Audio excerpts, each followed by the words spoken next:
Hello, I'm Miriam Margolyes, and I'm doing a bit for the National Brain Appeals Emergency Fund for NHS staff at the National Hospital. And because Dickens is my favourite writer, I'm going to read you a bit of Dickens. He created over 2,000 characters, and this is Mrs. Gamp from Martin Chuzzelwit. She's both a midwife and a layer out of corpses. And later on, she meets Mr. Mould, the undertaker. Here she is, Mrs. Gamp. Oh dear, when Gamp was summoned to his long home, and I seen him a-lying in the hospital with a penny piece on each eye, and his wooden leg under his left arm, I thought I should have fainted away. But I bore up.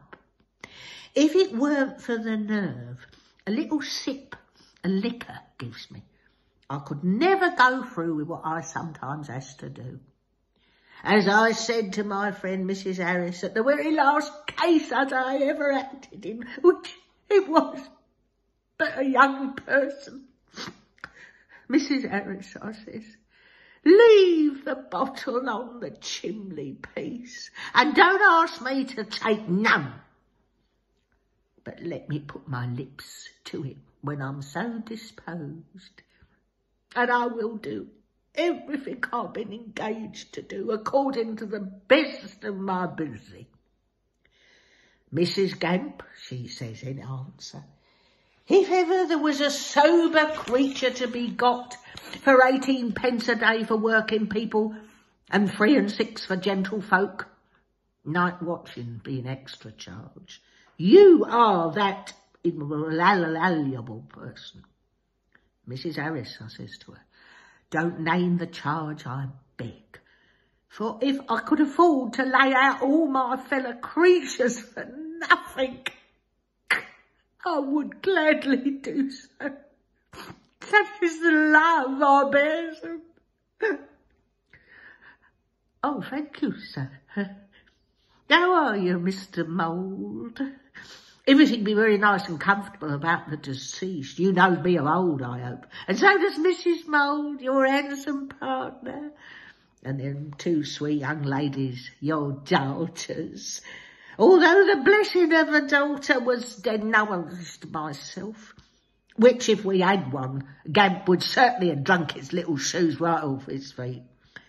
But them 2 sweet young ladies of yours, Mr. Mould, I knowed afore a tooth in their pretty heads was cut, and have many a time seen, oh, the dear critters, a-playing at buryings down in the shop, and a-following the order book to its long home in the iron safe. Young ladies with faces such as your daughters thinks of something else besides buryings, don't they, sir? Thinks of marryings, don't they, sir? You ought to know that you was born in a whale and that you lives in a whale, and you must take the consequences of such a situation. I takes new bread, my dear, with just a little pat of French butter and a morsel of cheese, and whatever you do, young woman, don't bring me more than a shilling's worth of gin and water when I rings the bell a second time, for that is always my allowance, and I never takes a drop beyond. Rich folks may ride on camels, but it ain't so easy for 'em to see out of a needle's eye. That's my comfort, and I hope I knows it. Drat the old vexatious creature. I almost forgot your pillar, I declare. There. Now you're as comfortable as you need be, I'm sure. And I'm going to be comfortable too.